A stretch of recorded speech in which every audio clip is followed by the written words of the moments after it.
ಎಲ್ಲರಿಗೂ ನಮಸ್ಕಾರ. ಭವ್ಯ ಕನ್ನಡ ಚಾನೆಲ್ಗೆ ಸ್ವಾಗತ. ನಾವು ಹಿಂದಿನ ತರಗತಿಯಲ್ಲಿ ಡಾಕ್ಟರ್ ಸಿದ್ದಯ್ಯ ಪುರಾಣಿಕ್ ಅವರ ಬಗ್ಗೆ ಕವಿ ಪರಿಚಯನ ನೋಡಿದ್ವಿ. ಹಾಗಾದರೆ ಇವತ್ತು ಮತ್ತೊಬ್ಬ ಕವಿಯ ಬಗ್ಗೆ ತಿಳ್ಕೊಳ್ಳೋಣ. ಚನ್ನವೀರ ಕಣವಿಯವರ ಬಗ್ಗೆ ಕವಿ ಪರಿಚಯನ ನೋಡೋಣ. ಹಾಗಾದರೆ ಮೊದಲನೇದಾಗಿ ಅವ್ರದ್ದೊಂದು ಸಣ್ಣ ಕಿರು ಪರಿಚಯನ ಮಾಡ್ಕೊಂಡು ಬಿಡೋಣ. ಹೆಸರು ಚನ್ನವೀರ ಕಣವಿ. ಇವರ ಜನನ 28/6/1928 ಜನಿಸಿದರು. ಸ್ಥಳ ಗದಗ ಜಿಲ್ಲೆಯ ಹೊಂಬಳ ಗ್ರಾಮ. ಹೊಂಬಳ ಗ್ರಾಮದಲ್ಲಿ ಇವರ ಜನನವಾಯಿತು. ಕೇಂದ್ರ ಸಾಹಿತ್ಯ ಅಕಾಡೆಮಿ ಪ್ರಶಸ್ತಿ ಬಂದ ಕವನ ಜೀವಧ್ವನಿ ಅನ್ನೋ ಕವನ ಸಂಕಲನಕ್ಕೆ ಇವರಿಗೆ ಕೇಂದ್ರ ಸಾಹಿತ್ಯ ಅಕಾಡೆಮಿ ಪ್ರಶಸ್ತಿ ದೊರಕಿತ್ತು. ಕವಿಯ ಬಿರುದು ಕಾವ್ಯಾಕ್ಷಿ ಎಂಬ ಬಿರುದಿನ ಮೇಲೆ ಅವರು ಕವನಗಳನ್ನು ರಚಿಸ್ತಾ ಇದ್ರು. ಇವರ ನಿವಾಸದ ಹೆಸರು ಚಂಬೆಳಕು. ಇದು ಇವರ ನಿವಾಸದ ಹೆಸರಾಗಿದೆ. ಮಗುವಿನ ಕುರಿತು ಕವನಗಳು ಶಿಶುಕಂಡ, ಕನಸು ಹಾಗೂ ದೀಪಧಾರಿ ಇವೆರಡು ಮಗುವಿನ ಕುರಿತು ಇರುವ ಕವನಗಳು. ಮತ್ತು ಇವರ ಮರಣ 16/2/2022 ಮರಣವನ್ನು ಹೊಂದುತ್ತಾರೆ. ಹಾಗಾದರೆ ನೋಡಿದ್ರಲ್ಲ, ಚನ್ನವೀರ ಕಣವಿಯವರ ಬಗ್ಗೆ ಒಂದು ಸಣ್ಣ ಕಿರು ಪರಿಚಯನ ನೋಡ್ಕೊಂಡ್ವಿ. ಈಗ ಅವರ ಬಾಲ್ಯ ಹಾಗೂ ಅವರ ಶಿಕ್ಷಣದ ಬಗ್ಗೆ ತಿಳ್ಕೊಳ್ಳೋಣ.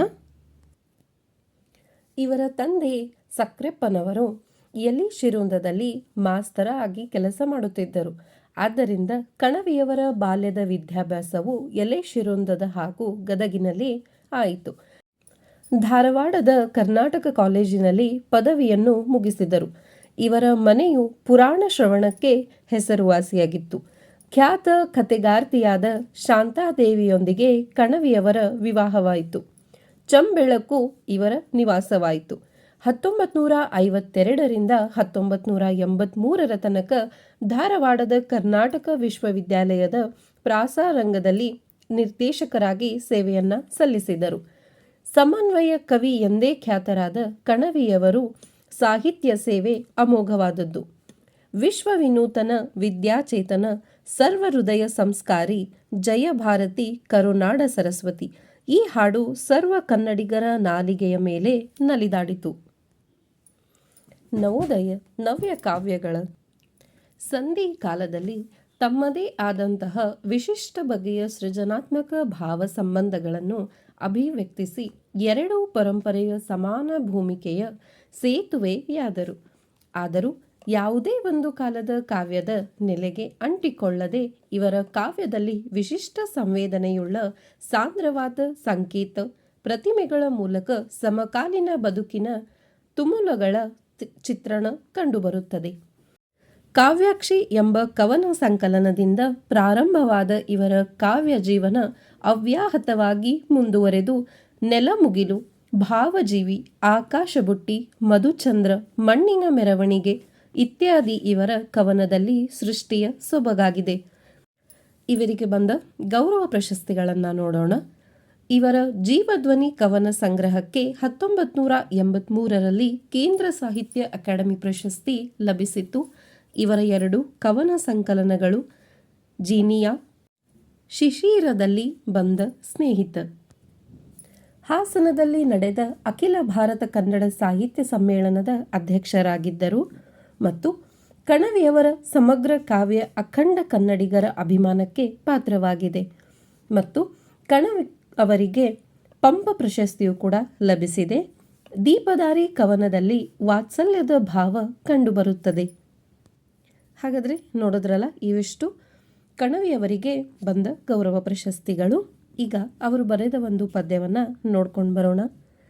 1 2 3 ಒಂದೊಂದು ಹೂ ಹಗುರು ಮಗುವಿಡುವ ಮೊಟ್ಟ ಮೊದಲಿನ ಪುಟ್ಟ ಹೆಜ್ಜೆಗಳ ನೆನಪಿದನು ಸೃಷ್ಟಿಕರ್ತ. ದಟ್ಟಡಿಯ ನಿಡುತ್ತಲಿವ ನಡೆಗಲಿತುದೆ ಬಂದು ಶುಭ ಮುಹೂರ್ತ ಭೂಮಂಡಲವ ನೆತ್ತಿಯಲ್ಲಿ ಹೊತ್ತು ಮೇಲೆತ್ತು ಮೋಲು ಏಳುವನವನಾಗು ಮತ್ತು ಜೋಲೆ ಹೊಡೆಯುತ್ತ ತಂತಿಯ ಮೇಲೆ ಓಡುವ ನಡೆವ ವಿವಿಧ ಕಸರತ್ತು ಅದರ ಗತ್ತುಗಳಿಲ್ಲ ಇವನಿಗೆ ಗೊತ್ತು ಬಂದು ನೋಡಿರಿ ಒಮ್ಮೆ ಗರ್ತಿಯ ಗಮ್ಮತ್ತು. ಇದು ಇವರ ಬರೆದ ಒಂದು ಪದ್ಯವಾಗಿದೆ.